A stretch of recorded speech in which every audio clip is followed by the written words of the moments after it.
กราบสบายดีและสวัสดีเด้อพ่อแม่พี่น้องเบิดสุขูสู่คนบ่ว่าสิเป็นพี่น้องทั้งพังลาวทั้งพังไทยทั้งต่างประเทศก็ยินดีต้อนรับเข้าสู่ซ่องบ่าวต้าบ้านเฮาคือเก่าอีกแล้วเนาะพ่อแม่พี่น้องเนาะโดยเนาะก็มาพบมาพ่อเนาะกับบ่าวต้าในมื้อนี้เพื่อนพี่น้องเอ้ยบ่าวต้าเองเนาะกับภาพพ่อแม่พี่น้องเนาะมาที่บ้านโนนสันพี่น้องเอ้ยก็มาหาครอบครัวของน้องแต่เพิ่นนั่นแหละพ่อแม่พี่น้องบังเอิญว่าเนาะมามื้อนี้ก็ถือว่ามาพร้อมผ้าพร้อมผลพี่น้องเอ้ย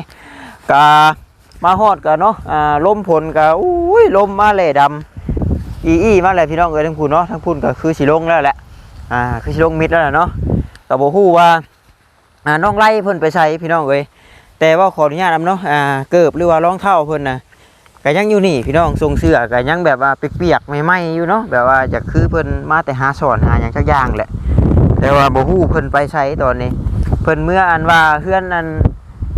เท่าพ่อเท่าแม่เพิ่นบ่เนาะก็มาทำกัน2คนกับเบาแสนพี่น้องเอ้ยมื้อนี้ก็ได้ปอ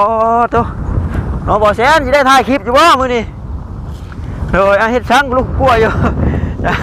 สบายดีพี่น้องโดยสบายดีสบายดีตอนนี้พายุมาแล้วพี่น้องเอ้ยเนาะบ่ฮู้ว่าจะถ่ายคลิปบ่หักเก็บอุปกรณ์ออกมาไว้ก่อนเจ้าเนาะก็พูดแล้วภาพบางคนนี่แหละพี่น้องแต่ว่ามันหยุดเนาะก็หยุดก็อันนี้ก็จำพลตกก็บ่กล้าถ่ายบ่กล้าใช้โทรศัพท์กันได้พี่น้องอันนี้พังเบิ่งเพราะว่าเห็นแต่มืดๆมาแต่ว่ายังบ่เห็นฝนมานั่นเนาะแม่นมันยังอันนี้อยู่พี่น้องเอ้ยอ๋อว่าก็เฮ็ดจังได๋แม่นไม้ก็เสียงลมเสียงฝนดังอุกเนาะพี่น้องเนาะโอ้แต่ว่าเป็นจังไดเนาะบ่เห็นพี่น้องของเบาแสนเพิ่นใครอยู่มีนวมมีน้ำเนาะกันไว้แล้วมีกันได้อยู่บ่ตายโอ้กันได้อยู่บ่เนี่ยกันลมได้นี่โอ้ดิโอ้พี่น้องพาเริ่มดังเลยไปได้เบาแสนเอ้ยเฮาก็เนาะเมื่อบ่ทันจะเมื่อน่ะต้องถ่ายฝนมาห้วยก่อนเนาะมันปุ๊บบ่ทันแล้วนี่ฮะพอมาน่ะคือจังบ่ได้ตกปานใดน่ะแม่นแต่ว่าน้ำใจน้องแต่ไสเพิ่นมาแต่ไสน้องแต่จังหวัดเบิ่งว่าเนาะก็บ่ฮู้ว่าน้องแต่เป็นไปจังได๋แต่ทงเสื้อนี่ยังใหม่ๆอ่ะคือแบบว่ามาแต่หาสอนหาหยังหากินสักอย่างนี่แหละพี่น้องเอ้ยโอ้เนาะเพื่อนเพิ่นมีเวิร์กอยู่เพื่อนเพิ่นก็ได้สังกะสีเพิ่นแล้วบ่แซนสิปิวไปเนาะนี่เอาไม้นี่เต็งไว้ก่อนเอาไม้เต็งไว้ก่อน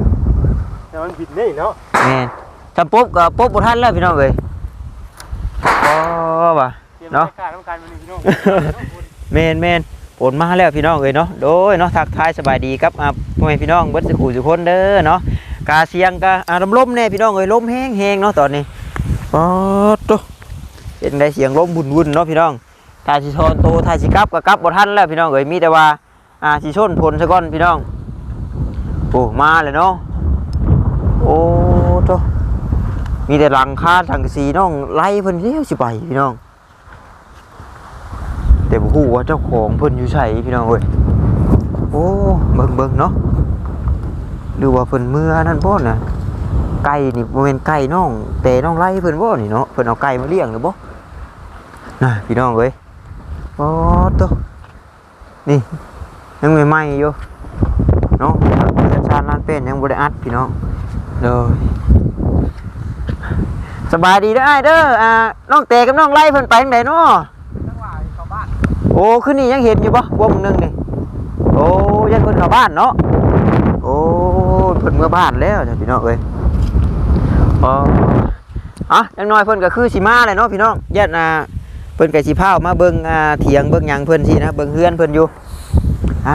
ว่ะลมพี่น้องเอ้ยตอนนี้ฮะเนาะไปก็ตากันไปนั่นก็บ่ฮู้ว่าสิได้ยินหรือบ่เนาะเสียงลมอยู่เมืองพี่น้องบ่แซนอันนี้บ่แม่นไก่น้องแต่เพิ่นบ่นี่เนาะแต่คุ้นๆอยู่นี่เพิ่นว่าน้องแต่น่าสิเข้าบ้านน้องแต่กับน้องไล่น่ะถามอ้ายเพิ่นก็สิเข้าบ้านพุ่นแล้วเข้าเฮือนพ่อเฮือนถ้าพ่อถ้าแม่เพิ่นแล้วเพราะว่าพวกมึงนึงยังเห็นอยู่เพิ่นว่าฮะเป็นจังได๋อันไม่กันชัดเจ้านี่เลอะอะไรพี่น้องเลยโอ้ยเนาะเตรียมแล้วใกล้สิได้เสียเงินอีกแล้วจ้ะพี่น้องเอ้ยโอ้สั่งเป็นแท้นี่พี่น้องเอ้ย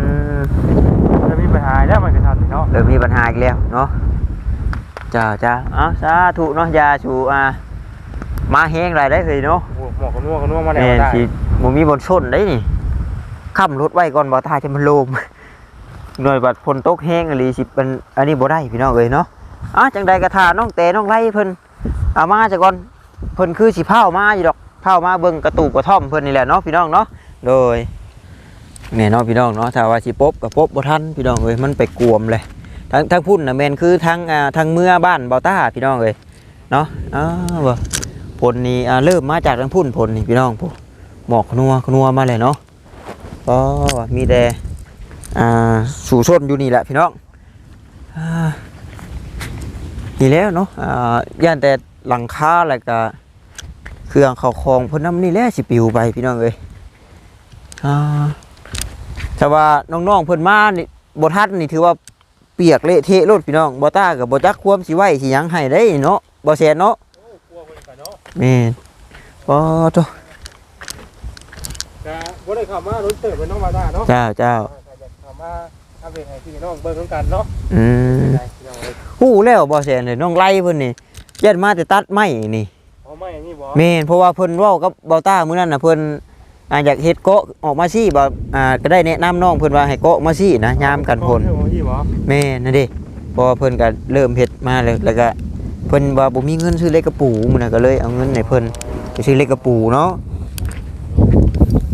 ว่านี่น่ะเพิ่นยังถอดไว้ใหม่ๆเลยนี่ทรงโศกทรงเสือเพิ่นตากยังเปียกๆอยู่บ่เห็นทำพี่น้องนอกไปข้างในเด้เนาะจ้าโอ้ไปบ่แซ่นเนาะฉันเฮาก็ไปนั่งส้นผลก่อนนี่ผลมาแล้วพี่น้องเอ้ยโอ้เนาะแต่มันเพิ่นนี่งามอยู่เนาะพี่น้องเนาะสมแบบว่าเพิ่นอันนี้เพิ่นฉีดยาให้แล้วสินะน้องไล่เพิ่นว่าชาวว่ามันงามมันอย่างจับเจือลีนี่โหบ่นับบ่แสนได้2-3 ล้านนะมันนี่ได้หลายคำไว้ดีแล้วรถเจ้ายังมักล่มครับไปโอเคพี่น้องเนาะจังใดก็พูดละเดี๋ยวถ้าพลโบตกก็จังว่ากันโตเนาะถ้าน้องแต่น้องไล่เพิ่นมาพุ่นละเนาะพี่น้องโอ้โหว่าหลังจากผ่าผ้าทาพลแล้วก็ทาเขาน้องแต่น้องไล่เพิ่นมากันสิภาพให้พี่น้องเนาะมานั่งส้นผลบรรยากาศผ้าผลน้ำกันที่ไรพี่น้องเอ้ยแล้วก็ชื่อมะขามดองเนาะมากินพร้อมพี่น้องเมนมะขามดอง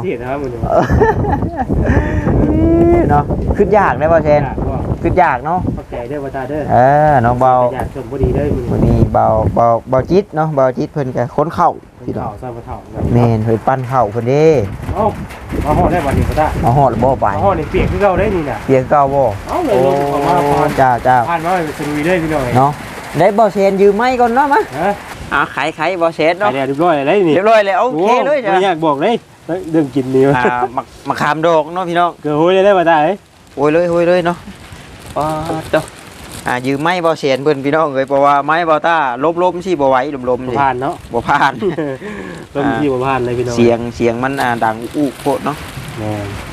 นี่มีการล้มพร้อมพี่น้องเอ้ยเนาะนี่แม่นไม้บ่เชนเพิ่นของแท้พี่น้องเอ้ยกันล้มโอ้ยกันรุ่นเดียวกันแล้วรุ่นพี่น้องเพิ่นนี่แม่เนาะกินก็ได้มาเลยพี่น้องเอ้ยเนาะมะขามดองเนาะมะขามดองว่าตาหาแน่ว่าให้บ่แสนนั่นบ่ดูหนาวเก็บท้องบ่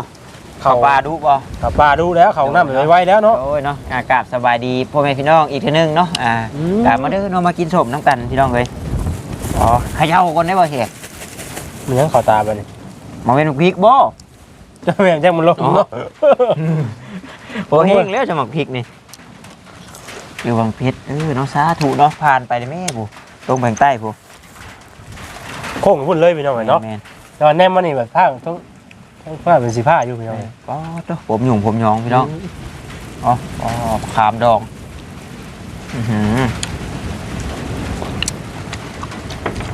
เพิ่นดองกันยังเขาคู่หวานครับนายมันอย่าไว้เฮ็ดแล้วเฮ็ดบุญกินเพิ่นใช้น้ำปูนแน่เนาะมันคือโปรแกรมอะไรมองว่าเพิ่นใช้เกลือหน่อยโอ้พี่จะบอกนี่เจ้าน่ะพี่จะบอกแบบพี่จะญาติไปเลยญาติเนาะพี่น้องเอ้ยไอ้ญาติไม่เป็นยังบ่ญาติไม่เป็นยังบ่วะจ๊ะเป็นยังไงฮะ บ่เป็นหยังเนาะอายุจังได๋โอ้ยไปทางไหนเด้พี่น้อยเนาะสมอยจะมีเลยบัดอ้ายเพิ่นว่าแย่งเขาไปบ้านเพราะว่ายันเพิ่นเข้าไปเพื่อนอันถ้าพ่อถ้าแม่เพิ่นเด้ทำผ้ากันไปหันหรือว่าผ้ากันไปเมื่อหันบ่แม่แต่ว่าอยู่นี่บ่เห็นก็พังเบิ่งคนจักหน่อยบ่ตกก็เมื่อก็แวเบิ่งหั่นเว้นก็เมื่อเลยบัดนี้ ยามนี้5 โมงแล้วแม่นขับรถพี่น้องเอ้ยแม่นไปต่อบ่ได้ทำไว้เนาะเป็นดูว่าตาเป็นยังไงคือห้องเท่าหูเลยเอ้า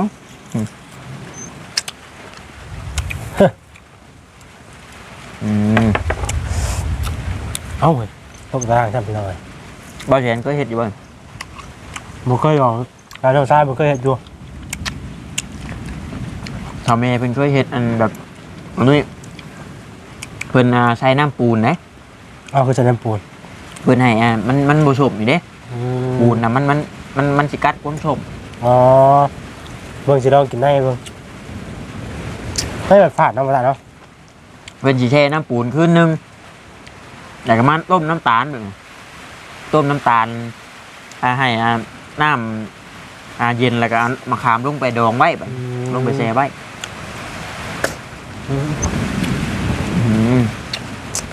กินได้ก็ต้องเอาตัวนี้ออกก่อนเนาะมันดีมันที่จะมาโปรแกรมอะไรเนาะพอเข้มมันข้าวเอ้ยไปยังไงไม่เคยมาเข้มมันยังเข้ากันไหมมันตั้งตาคมต้มเนาะเดี๋ยวไทยบ่เหลือบัดนี้มาได้พอเท่าแน่นอนไปต่อไปมาเลยเนาะหมอกคนนู้นมาไหนโอ้ยตอนนี้กับเวลาประมาณนั้นจากโมงกับเบิ่งกันนะประมาณ3 โมง3:45 นาทีเลย5 โมงมื้อเนาะมันเป็นเวลาใหม่แล้วมันจะเข้ามาดูนาวทั้งเหนือพุ่นนาวเลยบ่ใต้เห็นนะว่าอยู่ในช่องมันยังน้อเพิ่นเอาลงนาวแล้วเป็นชาวทั้งเหนือเนาะพี่น้องแต่ผลนี่บ่ตกแต่บ้านเฮาได้บ่เห็นพี่น้อง FC ทั้งฝั่งไทยเพิ่นก็ตกกันทั่วไปใช่ป่ะทั่วไปเนาะเพิ่นว่าห้ำข้าวเปียกบ่ได้ว่าได้เอ้ยซั่นบางคนก็ข้าวร้านนี่เบิดแล้วไปซั่นผู้น้องอยู่แค่แต่หน้าบ่ได้แล้วป่ะแล้วก็ยังบ่ย่อเป็นชอบเก็บอยู่เนาะเดี๋ยวว่าน้องไรเนาะพี่น้องโอ้มันก็อยู่มากหรอกได้มาทันแล้วก็จะเป็นมือใหม่ต้องจากบัตรเนาะโอ้เลยใส่เทียงเพิ่นแล้วนี่บอต้าก็บอแชนกับบอจ้าควมสิเก็บสิไว้ในน้องพี่น้องเนาะเพราะว่ามันโมเมนต์เก่าคลองแบบว่าอันนี้นะยันห่วยไฟจิก้าเข้าไปเที่ยวไปเที่ยวเนาะบาอย่างแห้งเลยบาทนี่ตกหวยอุ้ยปลาเดือดเนาะตกหวยมันของน้องไร่พอนี่โอ้ให้มาว่าเลยพี่น้องเลยเนาะมันถูกได้ปลูกมันช่วงนี้สุดยอดเขาท่าดีเด้อพี่น้องเลยดีงามมาแต่ละเทื่อนี่ก็มันเพิ่นนี่ก็เปลี่ยนได้เนาะเนาะใบใหญ่ขึ้นเรื่อยเนาะงามบัดนี้ยังครับบัดนี้นะคือกันเลยแบบเป๊ะเลยมันเพิ่น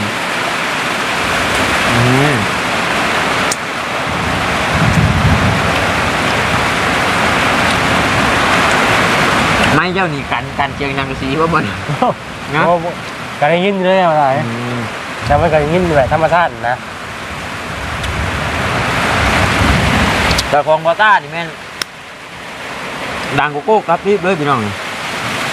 โนมีนี่เนี่ยบ่มีนวมเนาะอันนี้ยืมไม้บ่แจนเพิ่น